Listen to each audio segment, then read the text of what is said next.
Dear viewers, welcome to this channel. Are you aware of what is currently going on in Nigeria? Please watch this video and tell us your take in the comment section. To appoint INEC, with the bias that we see in their pronouncement, will they be free from not negotiating at night before they break, and then they appoint somebody? At the heart of our problem, if you ask me, sir, I have been an observer, I've been a player, and I'm saying the system is the issue of corruption. Whether whoever appoints, I never knew until Mr. Trump became president of the US. I didn't know that a US president can hire and fire the chief of CIA or the FBI because of the way in which a CIA man was reported to have tapped and listened to conversation of US president, and he knows that he can be fired. So it is not about the law. It's about a society where people seek to defend privileges, defend their jobs, even without knowing the purpose. If you are not ready to die for something, you will die for nothing. That for me is at the heart of it, the courage. And lastly, sir, this thing you call inclusion, if we reduce it to basic ABC, you will find that people are looking at Federal Canada Commission, how many Igbos are in employment, how many Yorubas, how many Hausas, even with the forgotten majority. Because the forgotten majority is the subtotal of all the minorities, and I'm one of them. Truth is, sir, when I came to Kaduna, and I'm very proud of this, and it should tell the whole story. I didn't know anybody in Kaduna, and I slept in a police station for 3 consecutive nights before I found accommodation with some Gwari people inside the bush. They didn't care where I come from. But the point is, as we pursue liberal economic policy, because we need to have a holistic view as to how we got here. Like a German chancellor once told me, a German consul general, when you underdevelop a nation, all the industries are closed, warehouses have become churches. All those workers who were working in Kaduna, their jobs, factories closed, over 30,000 workers lost their job, which means times 60,000. An average of 4 families over 170,000. The same thing in Kano, the same thing in Lagos, the same thing in Aba, the same thing in Port Harcourt. These are victims of wrong industrial and trade policies. We must revise these things. When I got a job in Kaduna, nobody cares whether I was from Edo, whether I was from Lagos, and I found everybody working everywhere. For as long as 10 people are chasing 1,000 jobs, when all the objective criteria have been used to identify the 10 and you can't find it, where you come from naturally become an answer. If you ask the speaker as represented here, even the personal appointment we have in our offices, do they reflect federal character? They don't. Everybody plays from his own place. That is the truth. But I do pray that we get the right policies in place. Go and ask Dangote. Don't ask him. Go to the refinery and do federal character, because you will find that more non-northern people are working for Dangote refinery. Because he needs the skills.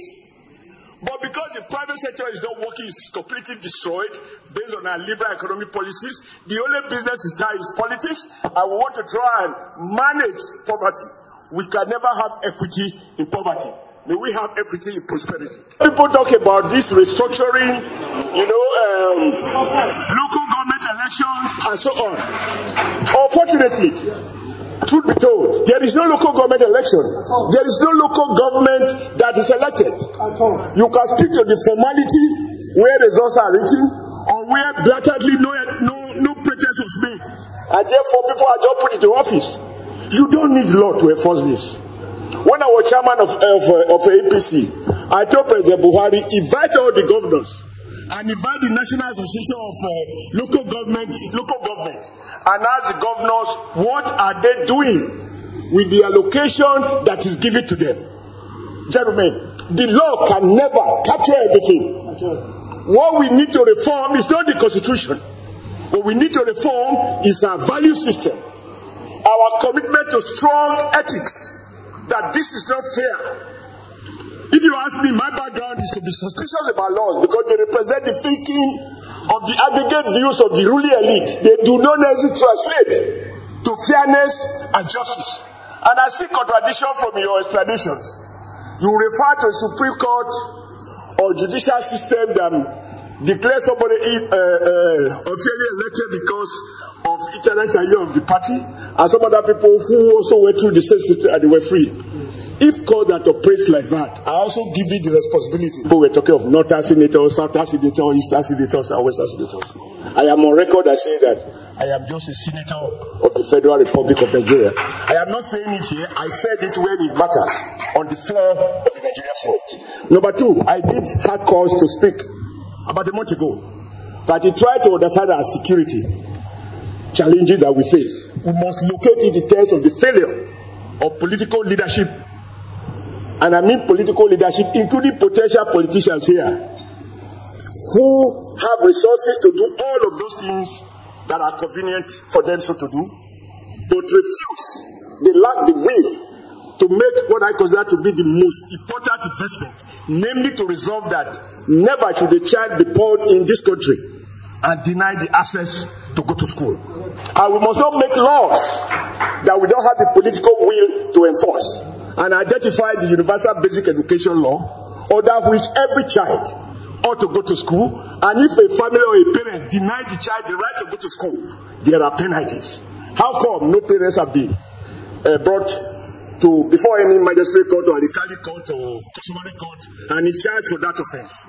And I said, as a former governor, I was a member of the National Economic Council, where state governors, some state governors, I must emphasize some, argue that they do not have the resources to pay 50% subsidy in order to ensure that the children of the poor go to school, even when those governors are sending their own children abroad. And one thing we shouldn't do, sir, is that when we talk and you don't mention name, everybody becomes a suspect. If you are afraid, given the fact that you are very vocal, you are independent, you cannot be dismissed, you cannot be promoted or demoted. If you are afraid to mention the name of a governor, a former governor, who breached the law, and a city governor who used immunity to cover a governor that lost immunity, where will the courage come from? This sophistry of saying we can name the child of a poor man who's still a goat, but we are afraid to mention the name of a big man who breached the law, far for me is at the root of our problem. Number two, Bishop Kuka, I also think that religion has been added to our burden of problems. When people preach that if you believe in our Lord Jesus Christ, He will deliver you from poverty, that's a lie. We know it.